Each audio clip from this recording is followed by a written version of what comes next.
outside a snow globe. You don't have to trust us on that. It is snowing here. That's why we wore black, so you can see us better in the snow. But here's the deal. At least we have a roof here in Connecticut, unlike Philly and Buffalo, where the last two spots in the conference championship games were handed out on Sunday. Let's start in Western New York. Second playoff meeting between Lamar Jackson and Josh Allen.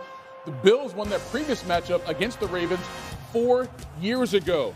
Opening possession for Baltimore, they came out like, let's get this party started right. Let's get this party started quickly.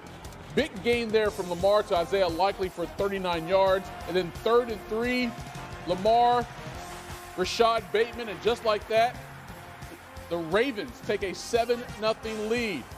Here comes the Bills, though. And look, it's 4th and 2 from the Baltimore 26. Scared money don't make money. They've been doing this all season. And who do you give it to? Josh Allen. He gets more than the necessary 2. 7-yard pickup. The drive continues, capped off by Ray Davis into the end zone. So the Bills march right back down the field and answer. It's 7-7. We go to the second quarter now. Ravens 2nd and 10. Bad snap to Lamar. He gathers it, but that gave time for DeMar Hamlin to get there. Then Lamar loses it, and then Von Miller picks it up, and he's all the way down to the 24. Huge play there for Buffalo. Lamar's first game this season with multiple turnovers. He had an interception in the first quarter. More on those turnovers a bit later. So the Bills trying to capitalize.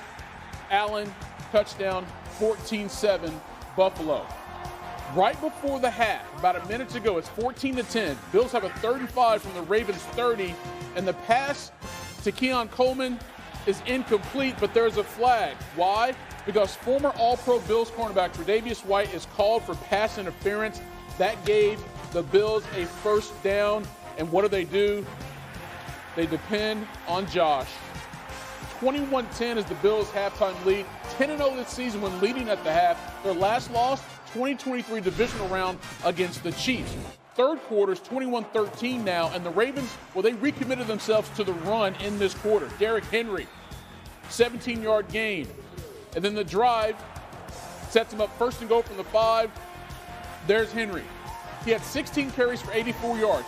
This drive was 7 plays, 80 yards. They had 68 on the ground, but when they go for 2, they don't run it. Instead, it's a pass attempt. It falls incomplete.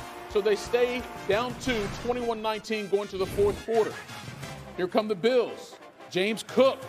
How about that cut to find some room back inside to get the first down? The drive continues. 3rd and 8 now from the Ravens 33. Allen to Khalil Shakir. Incomplete, so they have to kick a field goal. So it's 24-19. The very next drive for the Ravens, Lamar. Big gain there to Mark Andrews until the ball came out. Another turnover. In the entire regular season, Baltimore had 11 total turnovers. They had 3 in this game. So Allen, 3rd and 1, they push it forward for a fresh set of downs. Now it's 3rd and goal from the 2. And again, you give it to Allen, but he stopped. So big stand there by the Ravens defense. They kick a field goal. It's 27-19. Plenty of time for Lamar and the Ravens to go back down the field, and that's exactly what they do. Finding time and then connecting with Tylan Wallace. Big first down there, 27-yard gain. We are under 2 minutes now. 1st and 10 from the 24. Lamar, all kind of time. Should he take off and run? No. Because Isaiah Likely is there for the touchdown. So now they need a 2-point conversion to tie it. Do they run it? Do they throw it? Maybe run pass option. They throw it to Mark Andrews, and he drops it. He was backpedaling. He was falling. It was in his hands, but he can't come up with it. So it stays a 2-point deficit for Baltimore, 27-25. Buck 33 to go. They go for the onside kick, and Buffalo recovers, and they cash out from there. 27-25, Buffalo and Sean McDermott, they're headed to the AFC Championship game. I'm so damn proud of you guys, man. Resilient, tough. That is Buffalo to a core, baby. You embody this damn city and these fans, right? I know we got a heck of a lot to work on. Take care of yourselves tonight. Be humble. We got a big one coming up Sunday, right? On the road. We don't listen to the outside noise, but everyone was saying this and that about us, and we didn't have enough talent, weren't good enough to be in these positions, and our guys just continue to work hard, and we're internally driven. We love each other, and I think you saw how much we played for each other there. They don't listen to the outside noise, but they know what's being said. I feel it. You may not subscribe to it, but you do hear it. Now, here's the deal. Allen and the Bills now head to Arrowhead to take on Patrick Mahomes in the next chapter of their rivalry. Mahomes has won each of their 3 playoff meetings. Only loss this season, though, came at Buffalo. As for the Ravens, another disappointing ending to a promising season. They've won 71 games, including the playoffs, since the start of 2019. That's tied for the most by any team in a 6-season span without a Super Bowl appearance.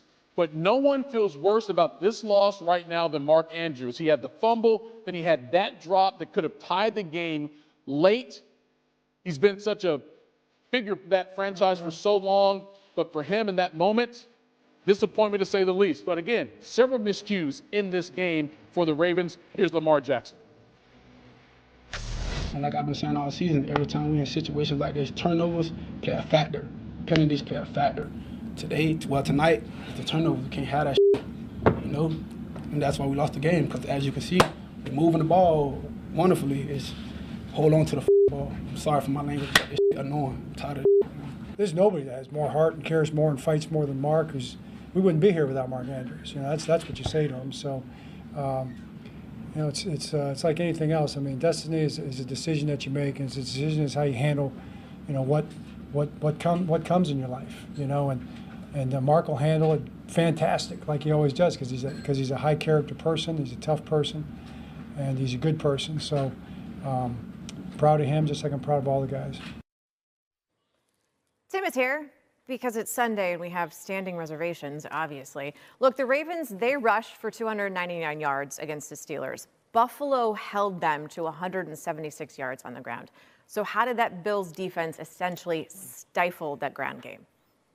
Yeah, I think the big thing was they really punctured the offensive line, you know, for the Ravens. They just did a good job of creating penetration, because everybody knows when Derrick Henry gets going, it's hard to tackle him. And they just did a good job not letting him to get going. And you know, he's hard to tackle when that happens. But a lot of times on the gap scheme run plays, they were able to play on the opposite side of the line of scrimmage. They had guys playing downhill. They obviously committed to it. And it's hard to do, you know, all game long, but they certainly were able to do it. And I think it was obviously a big factor in their win, because there were times where it looked like Baltimore was just going to continue to lean on them to run the football. They just weren't able to do it. The Ravens also had the miscues, the dropped passes, and the turnovers. To what do you attribute those issues? Yeah, I mean, I think, you know, some of it is the environments, the element of the game. I don't think there's any doubt that they had an impact on really probably both football games tonight. But, yeah, I mean, you look at some of the miscues. Derrick Henry's wide open, ball's a little underthrown. He doesn't see it in. It's a bad snap by Linderbaum. You know, then Lamar Jackson makes a bad situation worse by putting the ball on the ground. The ball does get slick when it's freezing cold, and probably what happens here on this ball that's punched out that Mark Andrews had a hold of, and then obviously